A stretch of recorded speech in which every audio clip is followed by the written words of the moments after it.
this video we are going to continue learning about central nervous system.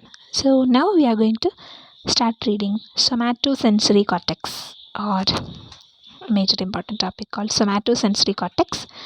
Our learning objectives include describing the somatosensory areas of the cortex, describe the spatial orientation of the cortex and the sensory homunculus, and name the layers of somatosensory cortex and enumerate their functions, and describing the functions of the cerebral sensory cortex.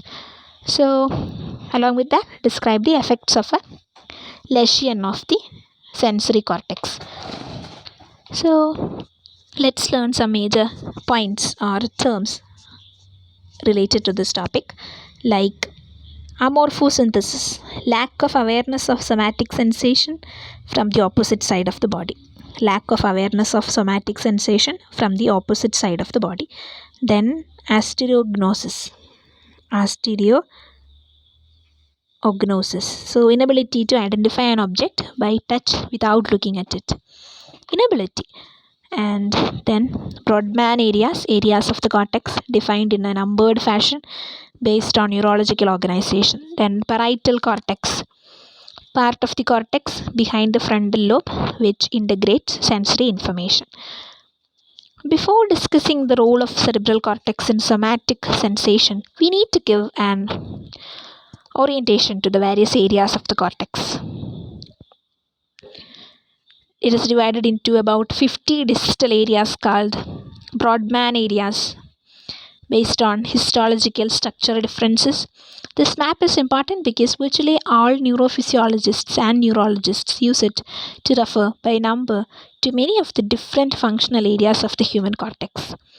And the large central fissure, also called central sulcus, that extends horizontally across the brain, is very important. And in general, sensory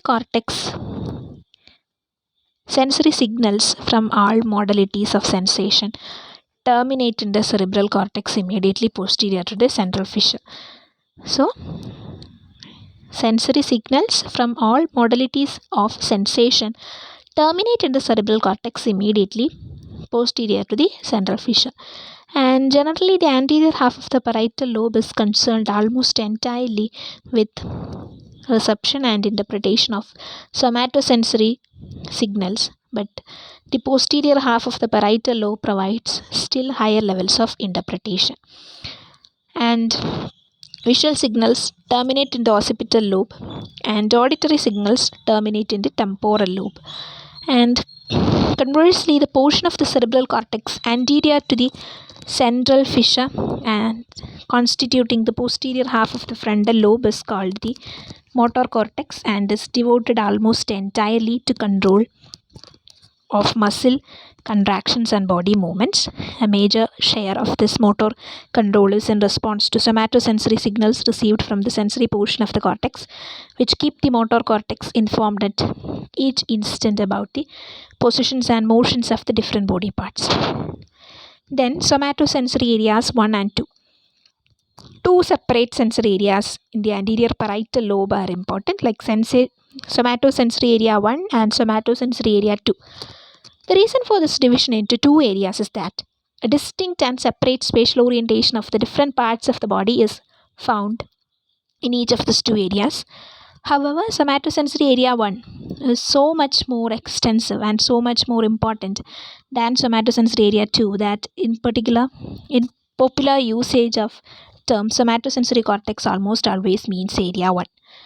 And somatosensory area 1 has a high degree of localization of the distinct parts of the body, as we can learn from the previous information. Then virtually all parts of the body is very important, and localization is poor in somatosensory area 2, although roughly the face is represented anteriorly, the arms centrally, and the legs posteriorly. Then much less is known about the function of somatosensory area 2. It is known that signals enter this area from the brainstem, transmitted upward from both sides of the body. In addition, many signals come secondarily from somatosensory area 1 as well as from other sensory areas of the brain, even from the visual and auditory areas. Then projections from somatosensory area 1 are required for function of somatosensory area 2. However, removal of parts of somatosensory area 2 has no apparent effect on the response of neurons in somatosensory area 1. This much of what we know about somatic sensation appears to be explained by the functions of somatosensory area 1. And spatial orientation of signals from different parts of the body in somatosensory area 1 is a very important topic. Somatosensory area 1 lies immediately behind the central fissure located in the postcentral gyrus of the human cerebral cortex. Cross-section through the brain at the level of postcentral gyrus, demonstrating representations of the different parts of the body in separate regions of somatosensory area. This representation is called a homunculus. Note, however, that each lateral side of cortex receives sensory information almost exclusively from the opposite side of the body.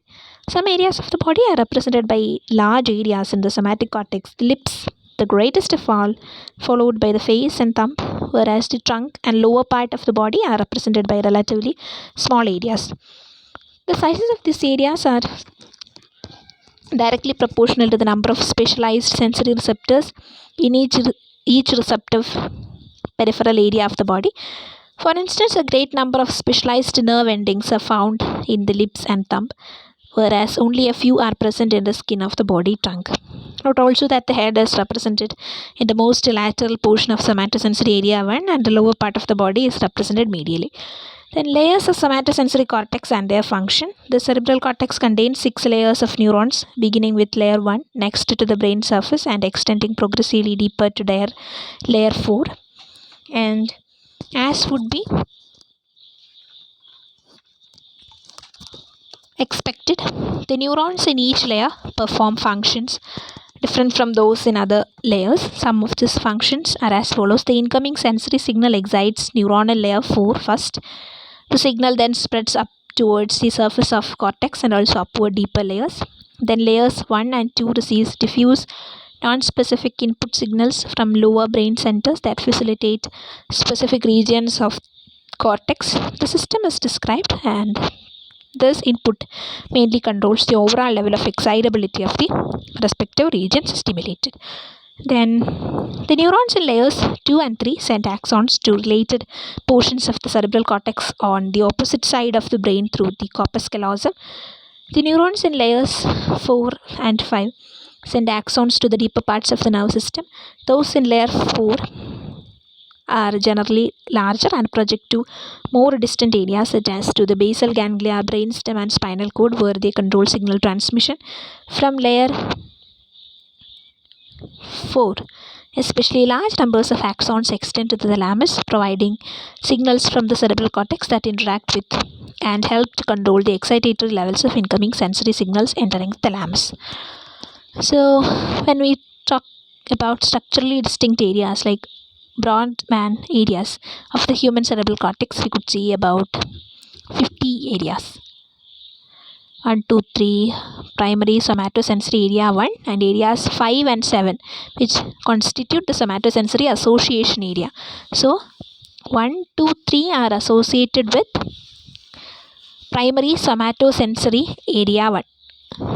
Primary motor cortex is there, somatosensory area 1, somatosensory area 2, leg, arm, face, thigh, thorax, neck, shoulder, hand, fingers, tongue, intra-abdominal areas, and representation of the different areas of the body in somatosensory area 1 of the cortex. Then, major functions of somatosensory area 1. Widespread bilateral excitation of somatosensory area 1 causes loss of the following types of sensory judgment. The person is unable to localize discretely the different sensation in the different parts of the body. However, he or she can localize the sensations crudely, such as to a particular hand or a major level of the body trunk or to one of the legs. Thus, it is clear that the brainstem, thalamus, or parts of the cerebral cortex not normally considered to be concerned with somatic sensations can perform some degree of localization. The person is unable to judge critical degrees of pressure against the body. The person is unable to judge the weights of objects and the person is unable to judge shapes or forms of objects. This condition is called astereognosis. Astereognosis. Then the person is unable to judge texture of materials because this type of judgment depends on highly critical sensations caused by movement of the fingers over the surface to be judged. Note that in the list, nothing has been said about loss of pain and temperature sense.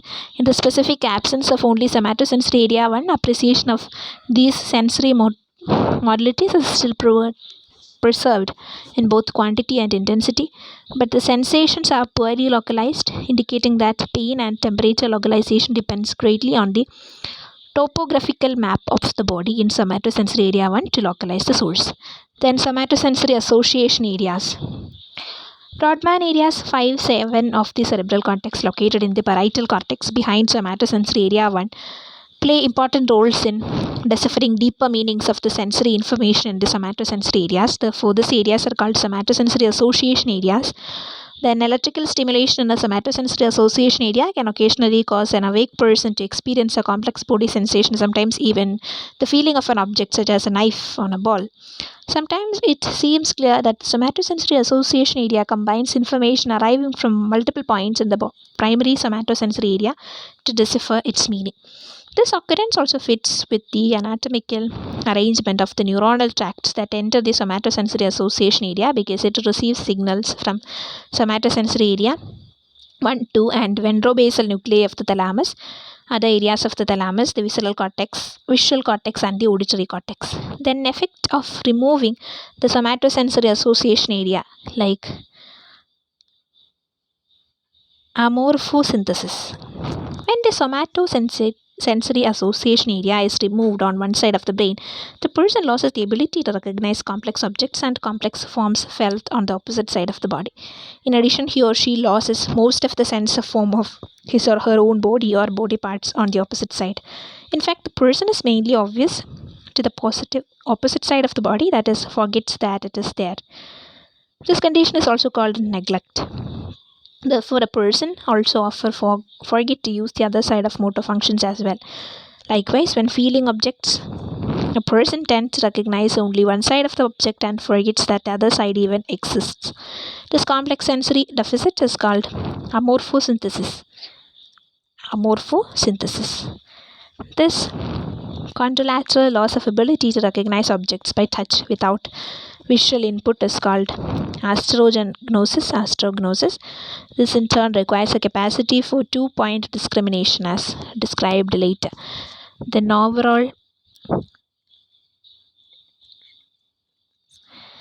overall characteristics of signal transmission and analysis in the dorsal column medial lemniscal cortical system. Basic neuronal circuit in the dorsal column medial lemniscal system. The lower part of body shows the basic organization of the neuronal circuit of the spinal cord dorsal column pathway, demonstrating that at each synaptic state, divergence occurs. The upper curves of the figure show that the cortical neurons that discharge to the greatest extent are those in the central part of the cortical field for each respective receptor. Thus, a weak stimulus causes only the centralmost neurons to fire. A stronger stimulus causes still more neurons to fire, but those in the center discharge at a considerably more rapid rate than do those farther away from the center. Then two-point discrimination will be there. A method frequently used to test tactile discrimination is to be determined a person's so-called two-point discrimination ability. In this test, two needles are pressed lightly against the skin at the same time, and the person determines whether 1 point or 2 points of stimulus are felt or 1 point. On the tips of the fingers, a person can normally distinguish two separate points even when the needles are as close together as 1.2 mm.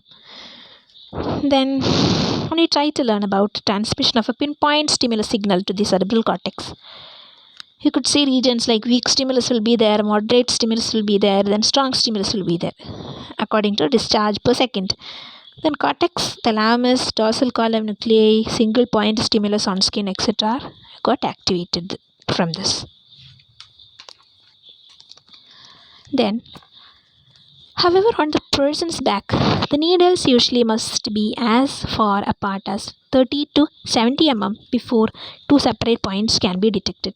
The reason for this difference is the different numbers of specialized tactile receptors in the two areas. Then shows the mechanism by which the dorsal column pathway as well as all other sensory pathways transmit two-point discriminatory information. This figure shows two adjacent points on the skin that are strongly stimulated as well as the areas of somatosensory cortex greatly enlarged that are excited by signals from the two stimulated points.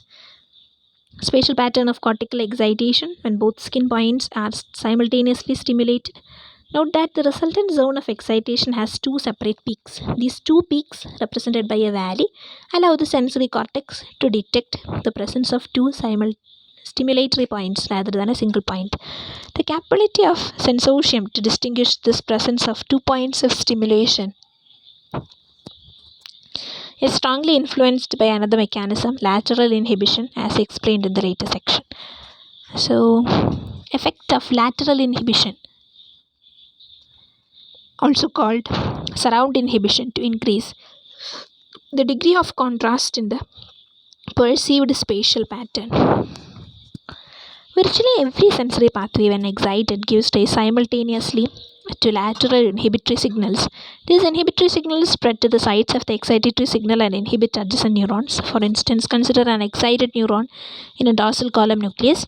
Aside from the central excitatory signal, short lateral pathways transmit inhibitory signals to the surrounding neurons. That is, these signals pass through the additional interneurons that secrete an inhibitory transmitter.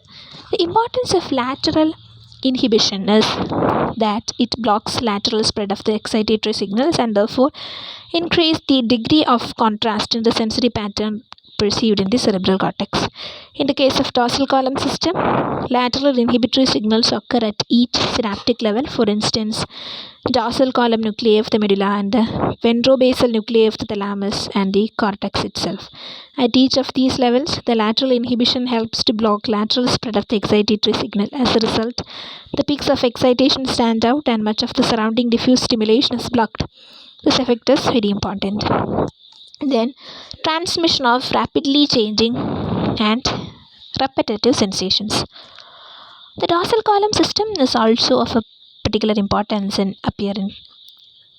uprising the sensation of rapidly changing peripheral conditions based on recorded action potentials. The system can recognize changing stimuli that occurs in as little as 1/400 of a second. Then vibratory sensation. Vibratory signals are rapidly repetitive and can be detected as vibration up to 700 cycles per second. The higher frequency vibratory signals originate from the proscenium corpuscles in the skin and deeper tissues, but lower frequency signals below about 200 second inverse can originate from Messner's corpuscles as well. These signals are transmitted only in the dorsal column pathway.